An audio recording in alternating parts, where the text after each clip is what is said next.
Right now at our house, we're getting a lot of, the so-and-sos do this. Why don't we do that?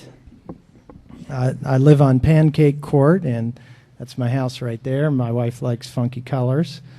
And the kids go over to these other houses, and they see what's going on, and they come back, and if they like something, they say, they do that.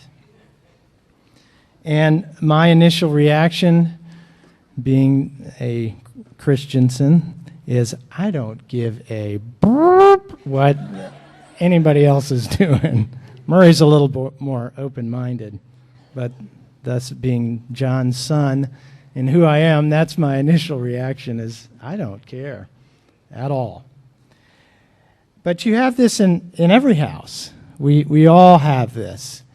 And it's a good opportunity for us to tell our children and to teach what our family identity really is, what our priorities are, to explain and to say, well, we don't do that, we do this, and it's because of this. Let me explain why we're different.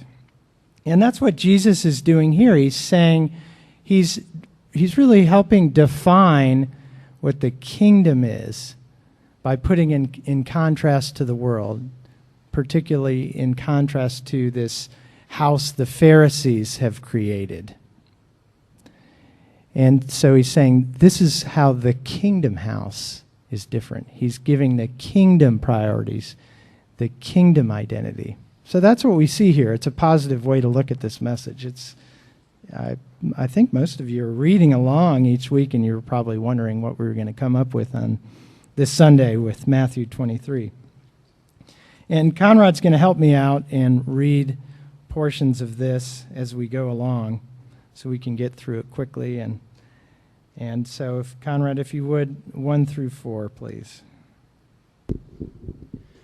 Then Jesus said to the crowds and to his disciples, "The teachers of the law and the Pharisees sit in Moses' seat, so you must be careful to do everything they tell you. But do not do what they do, for they do not practice what they preach.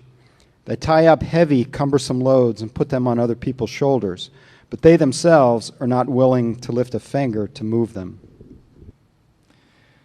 So Jesus acknowledges that the Pharisees hold this seat of Moses. And he's saying that they do have this responsibility. They've been called to this responsibility. The seat of Moses is to explain the law to the people. It's to make the law in practical terms is here's how we can really remain Israelites, remain in that identity. And that's very different. It's to be holy, and that's separate than the world. So they're the teachers of the people and how to follow the law every day in a practical sense. And Jesus does say, do what they say. Do what they say. That's a little different than usually Jesus with the Pharisees. He criticizes a lot of what they say, a lot of what he believes to be and what is truly their poor interpretation of the law. But he says, do what they say. And so the way I take this, my personal reflection on it, is that Jesus is pleased and honored when we attempt to take his law, take the Word of God, take the Bible, and apply it to our lives. And so he's also, thankfully for me, he's also very forgiving for us teachers who are trying to interpret the law, you see.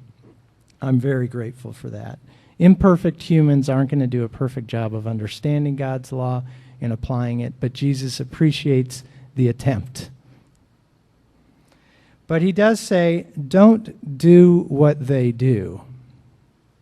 Don't do what they do. And that is an insult because any good teacher knows that the students rarely do what you say, rarely listen to what you say. They do what you do. They're watching to see how you act. They can't wait for you to be in a sticky situation and see how you react to it. What the Pharisees did was their intention was to put a fence around the law so that no one accidentally broke the law. And so essentially they added law to law, rule to rule, don't to don't. And so they burden the people with all these things that they can't do. And there was this, and you still see this in Judaism today. There's all these rules that you can't do that, you can't do this, you don't want to break the law. And what happened is God's word, Moses' law, became, instead of being helpful, it became oppressive. And that's a human tendency, is to get legalistic. And every religion besides Christianity is based on law. It's based on following rules. If you do these 5 pillars, then you will go to eternal bliss. Every other religion is based on law. Any human created religion is going to be law based. I remember, and this is just human nature, I remember way back in the youth group, back in the Logan days, we had they came back from camp and they were all fired up, and in the leadership group, which they do a good job at camp at taking some of the older kids and giving them some leadership training, the leadership group of our youth group said, we're going to have a leaders group, and we're going to get here 30 minutes before everybody else, and we're going to have our little group. And so Vince and I said, yeah, go for it. And then we watched. And so what they did was they created rules for each other. and it just insert Lord of the Flies here, okay? That's essentially what happened, is you see the human, then they started judging each other, and they would come to us, so-and-so's breaking the rules. And so we have this human tendency to turn something into rules, to turn it into law. And that's what the Pharisees had done. And in contrast to legalism, Jesus taught this in Matthew 11:28. I've got this one, Conrad. Come to me, all you who are weary and burdened, and I will give you rest. Take my yoke upon you and learn from me. For I am gentle and humble in heart, and you will find rest for your souls. For my yoke is easy and my burden is light. There's a difference between the world and the kingdom house. Is we have grace. The kingdom house is a place of rest where we find hope. It's not a place of oppression. And we have Jesus to help us, Jesus to forgive us. We take his yoke upon ourselves, and we find that it is light and easy because he sends his Spirit to help us. Isn't that just amazing? Hallelujah, to live in that house. So different. Here's verses 5-7. Everything they do is done for people to see. They make their phylacteries wide and their tassels on their garments long. They love the place of honor at banquets and the most important seats in the synagogues. They love to be greeted with respect in all the marketplaces and to be called rabbi by others. Mm-hmm. And rabbi is not just teacher, it comes out of the root of great one. And so they love to be called great one by others. They love the adoration and applause of others. Does that sound familiar? Do we have any pleasers out there? You don't have to raise your hand. In contrast to this, in Matthew 6:1, Jesus said, watch out, don't do your good deeds publicly to be admired by others, for you will lose the reward from your Father in heaven. And we do have that human tendency to desire and go after and seek the adoration of others. It can even become a god to us. We need to let that go, because in the kingdom house, only the Father's affirmation matters. We need to let all the other stuff go and do things only for the Father's affirmation. This is 8-10. But you are not to be called rabbi, for you have one teacher, and you are all brothers.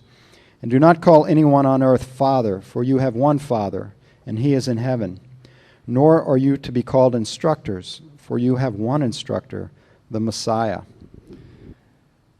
And that really backs up the idea that only the Father's affirmation matters because he's at the top. The family dynamics in the kingdom house are very simple. There's one Father and there's one Master, and that's God. There's the teacher, and that is Jesus, and all of the rest of us are brothers and sisters. We are all equal under the Father in Jesus. This is 11 and 12. The greatest among you will be your servant. For those who exalt themselves will be humbled, and those who humble themselves will be exalted. And this is something Jesus has been teaching, been harping on, been laboring to the disciples to understand for quite a few chapters. We've seen this. If you want to be great, and they asked him, hey, can we have the special seats next to you? We want to be great. Who's the greatest? It's going to be us, right? Because we're the first ones to follow you. We're your best friends. So we're going to have the important, we're going to be the generals of the kingdom. And he's been teaching this. If you want to be great, then be a servant to everyone. I had a soccer coach, and this man is now deceased, and so I want to honor his memory. His name was Joe Davis, and growing up playing soccer here, he was kind of a cult icon. If you played, he only played with select club teams, and everyone really knew about him and wanted to play for this guy. And he was a sweet man. And when you played under him, and he was this gigantic man, probably never played soccer in his life, but he had this. He was just so different than any other coach you had. It was actually hard to then. We would go to our high school coach, and we were like, this guy's a complete moron. We have this genius over here on our club team. It was hard to go back, but what he did is he created this kind of culture around him, very highly intelligent soccer kind of culture, but one of his things was he got us to really understand and actually believe that an assist is worth 2 goals. He affirmed the goal was fine, but who set it up? And even a pass or 2 back. And he would let you know, he would remember, and then he'd come back to you and say, you set that up by that pass. An assist is worth 2 goals. And that was a brilliant culture he created. That is the kingdom house. The goal is to assist others.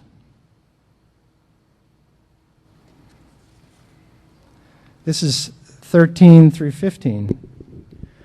Woe to you, teachers of the law and Pharisees, you hypocrites! You shut the door of the kingdom of heaven in people's faces. You yourselves do not enter, nor will you let those enter who are trying to. Woe to you, teachers of the law and Pharisees, you hypocrites! You travel over land and sea to win a single convert, and when you have succeeded, you make them twice as much a child of hell as you are.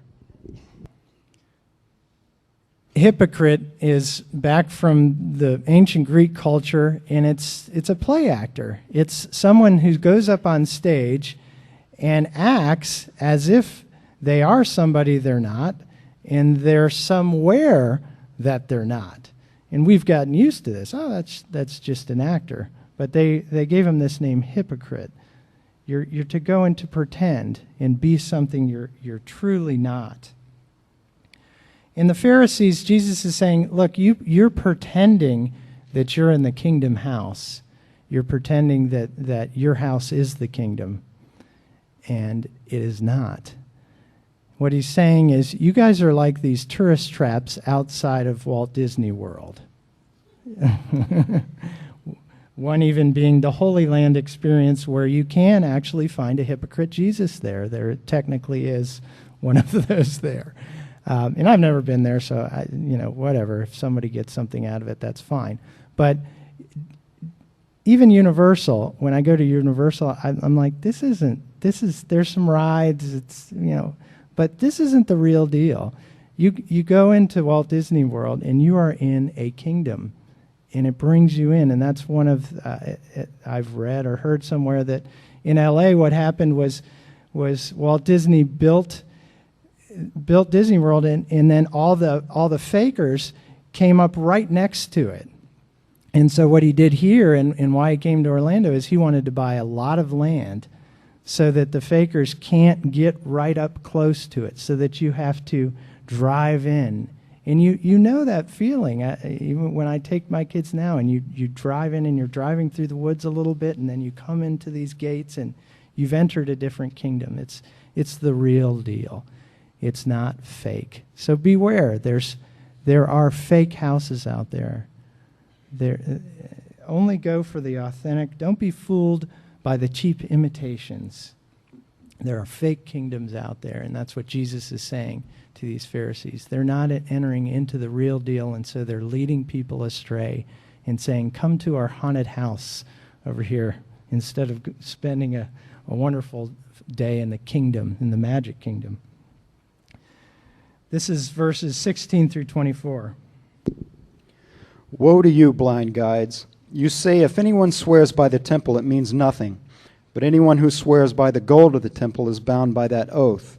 You blind fools! Which is greater, the gold or the temple that makes the gold sacred? You also say, if anyone swears by the altar, it means nothing. But anyone who swears by the gift on the altar is bound by that oath. You blind men! Which is greater, the gift or the altar that makes that gift sacred? Therefore, anyone who swears by the altar swears anyone who swears by the altar swears by it and by everything on it. And anyone who swears by the temple swears by it and by the one who sits on it. Woe to you, teachers of the law and Pharisees, you hypocrites! You give a tenth of your spices, mint, dill, and cumin, but you have neglected the more important matters of the law, justice, mercy, and faithfulness. You should have practiced the latter without neglecting the former. You blind guides, you strain out a gnat but swallow a camel. Lots of good stuff there. You heard blind quite a few times because they can't see what's important. And that's a great phrase. You're straining a gnat and swallowing a camel. You're obviously blind to what's really important. You're doing all this work to get this little tiny insect out, and then you're forgetting this huge, the big elephant in the room. What's really important? And that's what we should say when our kids come home and say, they do this at so-and-so's house. Well, what we feel is really important is this for us, and that's what Jesus is saying here. He's saying it doesn't matter. They've created all these technicalities about what you swear to. And Jesus said, look, he said this earlier, don't even swear at all. Don't even take an oath, give an oath. Don't promise things that you can't deliver, because there's only one promise keeper. Just let your yes be yes and your no be no. Your words do matter. So don't make it some technicality where sometimes they do, sometimes they don't. And tithing is important. He says you should do this. He acknowledges that when you have your little garden, give your tenth. But even more important than this, is, he says specifically, is justice, mercy, and faithfulness. Justice, mercy, and faithfulness. The 3 F's, fairness, forgiveness, and faith. These are the things that are most important in the kingdom house. Fairness, forgiveness, faith. 25 through 28. Woe to you, teachers of the law and Pharisees, you hypocrites! You clean the outside of the cup and dish, but inside they are full of greed and self-indulgence. Blind Pharisee! First clean the inside of the cup and dish, and then the outside also will be clean. Woe to you, teachers of the law and Pharisees, you hypocrites! You are like whitewashed tombs, who look beautiful on the outside, but on the inside are full of the bones of the dead and everything unclean. In the same way, on the outside you appear to people as righteous, but on the inside you are full of hypocrisy and wickedness. The Pharisees, one of their particular emphasis was cleanliness, if you're clean or unclean. Because if you're unclean, if you've done something against the law, and a lot of times this was food or touching something, touching a dead body, or all these sorts of things that can make you unclean, therefore you can't be part of the worshiping community. And this is where they found a lot of their power, because they decided if you were clean or unclean. They decided if you were in or out. It's a lot of power. You can be in the club or you can't. They were the bouncers of the fake haunted house. In contrast, Jesus says you are unclean because your hearts are dirty. And he says specifically, your hearts are filled with greed, self-indulgence, hypocrisy, and wickedness. See, God can see our hearts. That's what we need to remember. That's what the Pharisees were forgetting. And Jesus was saying, I can see your hearts too. Externally, you look great and perfect, and you might fool some people that way. But God can see your heart. And as much effort as we put into it, our external appearance, we need to put more to our internal purity. We need to work on our hearts. You know what the proper answer to when you're a Christian, when you're part of the church, and someone says, you know, everybody in the church is hypocrites. What do you say? Guilty as charged. Because that's exactly what we are. We all are. We all have unclean hearts. We all act on those things. And we all struggle with these things. And we think, why? No, you know, I can't, I'm not doing well this week at these things. We need to address that. And the place to do that is right here at this table. And that's where God is leading us today. We need our hearts to be cleansed. We can't do it ourselves. This is the beauty and the essence of why we worship Jesus, is because he gives this gift to us. And he empowers us to keep trying. Yes, I'm a hypocrite, guilty as charged, but I'm trying. And I know where to find, I know who can cleanse my heart. And I know who can empower me to keep going and keep trying. Sure, yes, I'm a hypocrite. I'm not going to argue with you on that. But I know where I'm forgiven. In the kingdom house, hearts are cleansed. This is 29 through 36. Woe to you, teachers of the law and Pharisees, you hypocrites! You build tombs for the prophets and decorate the graves of the righteous. And you say, if we had lived in the days of our ancestors, we would not have taken part with them in shedding the blood of the prophets. So you testify against yourselves that you are the descendants of those who murdered the prophets. Go ahead, then, and complete what your ancestors started. You snakes, you brood of vipers, how will you escape being condemned to hell? Therefore I am sending you prophets and sages and teachers. Some of them you will kill and crucify. Others you will flog in your synagogues and pursue from town to town. And so upon you will come all the righteous blood that has been shed on earth, from the blood of the righteous Abel to the blood of Zechariah, son of Berechiah, whom you murdered between the temple and the altar. Truly I tell you, all this will come on this generation. So Jesus is an old prophet coming to Jerusalem as God's messenger and pointing out all of their faults. And as is typical, that city will murder him. And so he's saying the irony of this generation that says, oh, we wouldn't have killed Isaiah and Jeremiah and all the great prophets of old.